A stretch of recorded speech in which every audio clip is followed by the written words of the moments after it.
Seattle at Tennessee. You dropped some nuggets of wisdom about Kenneth Walker already. Is he the one player that you're particularly eyeing up in this matchup?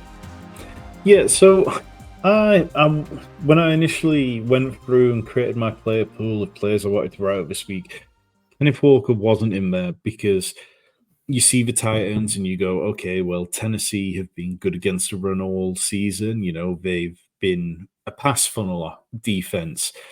But then when you kind of look at the most recent game logs, the fact that they do rank 27th in pass, the fact that they rank 11th in run defense DVOA, it doesn't really tell the whole story because of those most recent weeks where they've given up 170 yards to Devin Singletary, 170 yards to the Miami duo.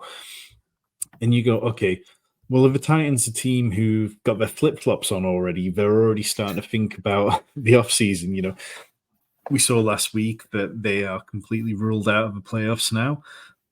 What motivation do they have left? Is Derrick Henry really trying to break any kind of career records at this point? I mean, if I was Derrick Henry, I would be knocking on the GM's door and asking for my release so that I could go and sign with a playoff contender. You know, if he wants to come to Baltimore, I think he'd look perfect in purple. And it is a good matchup for him against the Seahawks because the Seahawks, their run defense ranks 21st. They've allowed the 7th most fantasy points to the running back position. Seahawks have been fairly good against pass catching running backs, which kind of gives you a bit of a ding against Tajay Spears. But Tajay Spears in recent weeks, he's kind of seen much more volume than he was earlier on in the year. He's a double-digit touches for 3 straight games. So I think, you know, if you've got Spears or if you've got Henry, I think both are kind of startable. What we've seen from Spears is that he's been a fringe RB3 kind of territory for the last few weeks. In terms of DeAndre Hopkins, what's he going to look like? Because it sounds like we're going to get Ryan Tannehill this week. Obviously, Will Levis suffered an ankle injury last week. And with Ryan Tannehill, what's DeAndre Hopkins going to look like? Earlier in the season, he averaged 10 points per game with Tannehill. Then it spiked all the way up to 15 with Will Levis because Will Levis was letting the ball go deeper, even if he wasn't incredibly accurate all the time.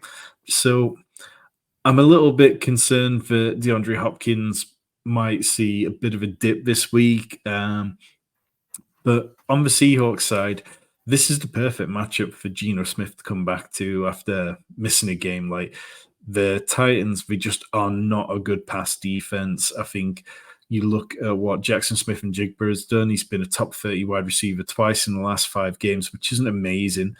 But we've established a floor with him now. The ceiling hasn't really come, but he's got enough of a floor where we're like, okay, every week we know he's probably going to be in that sort of wide receiver 30 to 40 range. And that's fine as a flex play in a lot of leagues. DK Metcalf looks pretty good. Tyler Lockett is the one player I have a bit of concern about because he's averaging 7.2 targets per game, but he's just not really doing anything with it. So, yeah, I think this one feels fairly straightforward, but you know who you're going to want to start in it. Zach Charbonnet isn't startable because Kenneth Walker just looks better and is getting the majority of the touches. And then ideally, you're not starting any of the tight ends in this match. No, absolutely. Avoid all of them. Chigga, he had a little flash a few weeks ago, but I think he's back to roster clogger territory at the moment. The Derrick Henry piece. Oh, go on. Well, I was just going to say, I mean, Okonkwo also with Tannehill this year was pretty terrible. All his best games have come recently where over the course of the last 3 games, he had 45 yards, 64 yards, 46 yards. You go back and look earlier this season with Tannehill and it was 0 yards, 35, 7, 29, 36. Like those aren't usable weeks. Whereas the last few weeks, tight end 13, 9, 17. Those are kind of fringe startable weeks in a lot of leagues. Yeah, I think there's better upside options than looking at Chigga this week, though. But on the Derrick Henry point, I can't make up my mind where to rank him this week. He's the hardest player to rank. And basically it comes down to 2 things. Do the Titans want to give him a farewell? You know, he's been a great player for them. Is this his final kind of, we're going to give you 25 touches. This is your farewell game. Go and run the ball to your heart's content, and then we'll let you go in the offseason. Or have they, as you said, already got their flip-flops on and are looking to 2024? And are they saying, right, the future is Tajay Spears, let's give him the rock and see how he can go? And I could absolutely see both scenarios happening, and I can't work out which. And basically, I've got Derrick Henry in my home league, and I know that if I start him, he's going to get no points, and if I sit him, he's going to go off. So, yeah, it's just one of those. Well, he had 20 touches last week, and he managed 10 total yards. So... what was it? It was minus. He had minus 21 yards before contact last week on 20 touches. Like, it's absolutely wild how bad that offensive line is. Yeah, and it's definitely worth mentioning that, like, last week was a disaster, but in the 3 previous games, he had 2 touchdowns in each of them.